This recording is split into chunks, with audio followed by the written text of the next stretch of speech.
आप देख रहे हैं न्यूज़ फ्लैश खबरें सबसे तेज।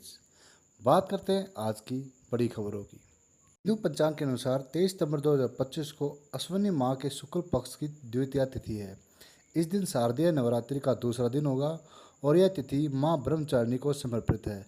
चंद्रमा इस दिन कन्या राशि में स्थित रहेंगे।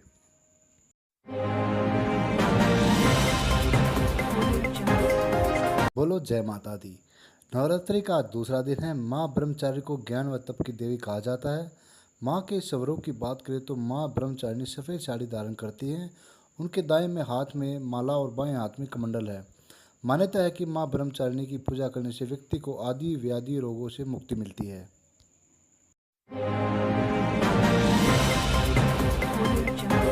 सोने चांदी के दाम आज यानी 23 सितंबर को अपने नए ऑल टाइम हाई पर पहुंच गए हैं। India Boolean and jeweller association के अनुसार 10 ग्राम 24 कैरेट सोना 2380 रुपये बढ़कर 1,12,155 पर पहुंच गया है। इससे पहले यह 1,09,775 रुपये था। वहीं चांदी भी 4869 रुपये बढ़कर 1,32,869 रुपये प्रति किलोग्राम पर पहुंच गई है। इससे पहले चांदी 1,28,000 रुपये पर थी।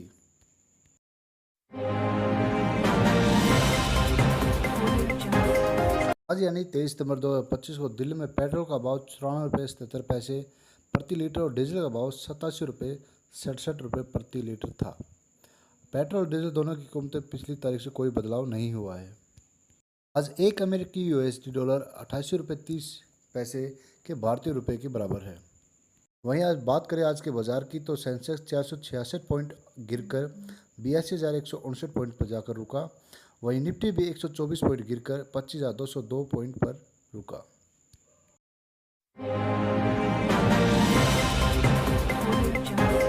देश भर में शारदीय नवरात्रि को बड़ी धूमधाम से मनाया जा रहा है। इसी को खबर लेकर उन वैष्णो देवी मंदिर में पुलिस और सीआरपीएफ के जवान चप्पे चप्पर पर तैनात है और यात्रियों की सुरक्षा के लिए integrated command and control centre भी बनाए गए हैं, जिसके जरिए 700 से अधिक कैमरों से 24 घंटे निगरानी की जा रही है। माता का दरबार भी सजा दिया गया है और बड़ा ही खूबसूरत लग रहा है।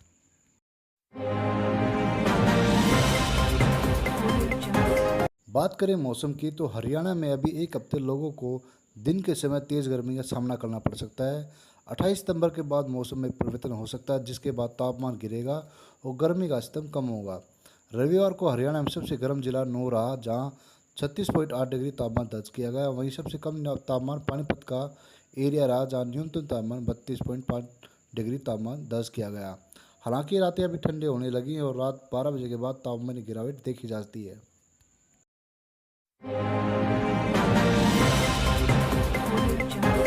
हरियाणा के कांग्रेस एमएलए मामन खान को क्रिमिनल गैंग का खतरे की आशंका है, जिसके बाद नूंह और गुरुग्राम पुलिस हाई अलर्ट पर आ गई है। पुलिस सूत्रों के मुताबिक नूंह के फिरोजपुर झरका से एमएलए खान को धमकी मिली है। उनकी गाड़ियों के नंबर जुटाने के लिए रेकी भी की गई है। इसका अलर्ट मिलते ही उन्हें कड़ी सुरक्षा के बीच नूंह से गुरुग्राम शिफ्ट कर दिया गया है।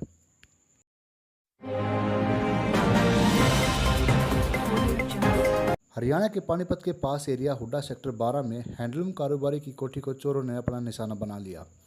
चोरों ने कोठी से 20 लाख कैश व 1 किलो सोना चुरा लिया है। सोने में 55 तोले से ज़्यादा के आभूषण शामिल हैं। वारदात को उस वक्त अंजाम दिया गया जब परिवार देहरादून गया था। रविवार को जब वे वापस लौटे तो उन्हें कोठी से चोरी होने का पता लगा, जिसके बाद मामले की शिकायत पुलिस को दी गई।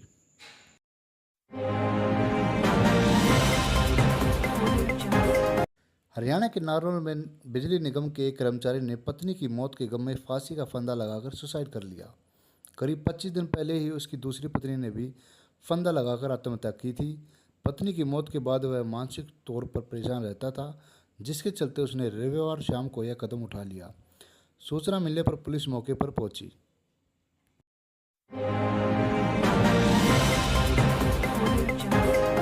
हरियाणा के रोहतक में पूर्व मुख्यमंत्री भूपेंद्र सिंह हुड्डा ने पूर्व केंद्रीय मंत्री वीरेंद्र सिंह को जवाब दिया है। हुड्डा ने कहा कि वीरेंद्र सिंह डूमर खां हमारे बड़े भाई हैं। मैंने उसकी बात का मान किया है कि वो रिटायर हो गए हैं, लेकिन न तो मैं रिटायर हुआ हूं न थका हूं। सांसद कुमारी शैलजा को कांग्रेस से अगुवाई करने देने के बयान पर हुड्डा ने कहा, वीरेंद्र सिंह जी ने जो बोला है वो उनकी बात है, लेकिन मैं रिटायर नहीं हूँ।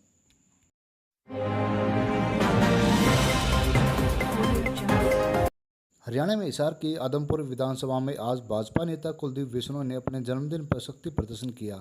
ऐसा पहली बार हुआ है कि जब कुलदीप बिश्नोई ने अपने जन्मदिन पर इतना बड़ा कार्यक्रम किया है।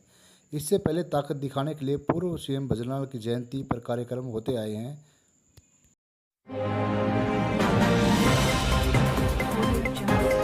सोनीपत जिले में स्थित दीनबंधु छोटूराम यूनिवर्सिटी में प्रदेश के मुख्यमंत्री नायब सिंह सैनी पहुंचे, जहां उन्होंने हेल्थ विभाग की प्रदर्शनी का अवलोकन किया। मुख्यमंत्री ने सोनीपत की धरती से प्रदेश की 116 करोड़ 22,68,000 रुपये लागत वाली 577 विकास परियोजनाओं का उद्घाटन भी किया।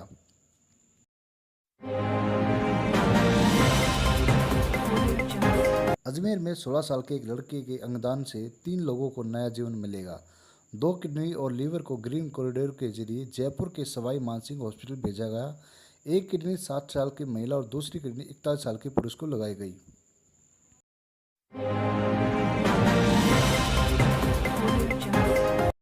दादी को पोता चाहिए था, इसलिए पोती को मार डाला। 4 महीने की बच्ची के मुंह में कपड़ा डोसा, पोटली में बांध कुएं में फेंकी लाश।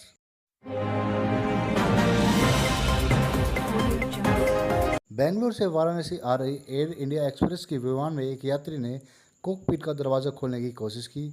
उसने दरवाजे में पासपोर्ट डालने की कोशिश भी की, लेकिन कैप्टन ने हाईजैक के डर से दरवाज़ा नहीं खोला। कैबिन क्रू ने उसे रोकने की कोशिश की तो उसके साथ और लोग भी उठकर आ गए। एयरलाइंस कर्मियों ने उन्हें फटकार लगाते हुए सीट पर बैठाया।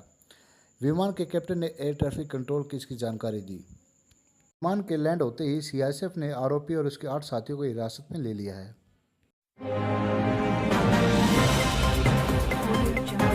सरकार ने जातीय भेदभाव रोकने के लिए बड़ा कदम उठाया है। अब गाड़ियों में आगे पीछे जाति सूचक शब्द लिखवाना पड़ सकता है भारी। वाहनों पर जाति लिखकर घूमने वालों का चालान होगा। जातीय स्टिकर नारे हटाए जाएंगे।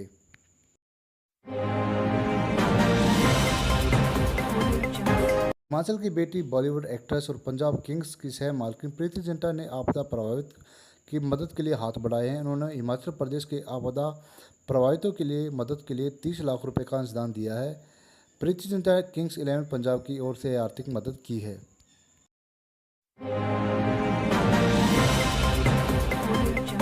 हरियाणा में नवरात्रि के दौरान मीट मटर की बिक्री पर पूरी तरह रोक, कलेक्टर का आदेश।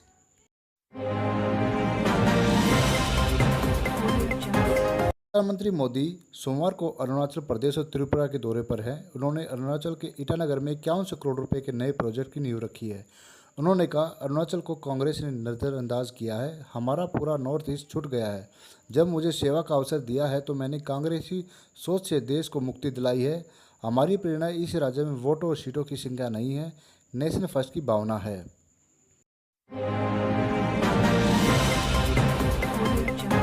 जीएसटी दर में कटौती का सीधा लाभ आम जनता को मिल रहा है, जिसमें अमूल, मदर डेयरी और विटा जैसी बड़ी कंपनियों ने अपने उत्पादों में की कीमतों में बड़ी कमी की है। अमूल ने अपने 700 से अधिक उत्पादों की कीमतों में कमी की घोषणा की है, जो 22 सितंबर 2025 से लागू हो चुकी हैं। यह कदम उन ग्राहकों को जीएसटी कटौती का पूरा लाभ पहुंचाने के लिए है जिनकी जो रोजमर्रा की ज़िंदगी में दूध, दही, मक्खन, आइसक्रीम, पनीर और घी जैसे उत्पाद काम आते हैं।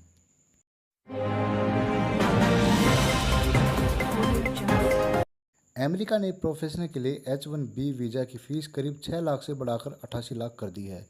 इस बीच चीन ने नया के वीज़ा शुरू करने का ऐलान किया है। साउथ चाइना मॉर्निंग पोस्ट के मुताबिक के वीज़ा साइंस, टेक्नोलॉजी, इंजीनियरिंग से जुड़े युवाओं और स्किल प्रेफरेंस के लिए है। यह 1 अक्टूबर 2025 से जारी होगा।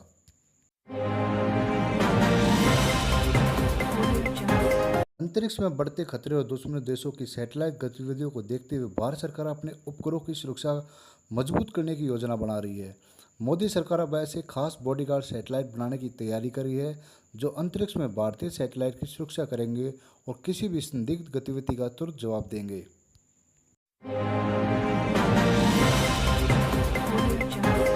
टिकटॉक को बैन होने से क्यों बार बार बचा रहे हैं?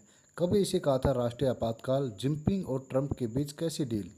ट्रंप जो 2020 में चीनी ऐप टिकटॉक को राष्ट्रीय आपातकाल बताकर बैन करना चाहते थे, वो 2025 में राष्ट्रपति बनने के बाद लगातार अमेरिका में इसका बैन क्यों टालते जा रहे हैं?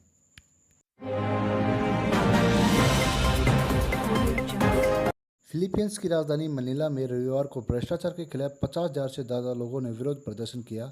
प्रदर्शन के दौरान पुलिस व प्रदर्शनकारियों के बीच हिंसक झड़प भी हुई। लोगों ने पुलिस पर पत्थरों, बोतलें और फायर बम फेंके।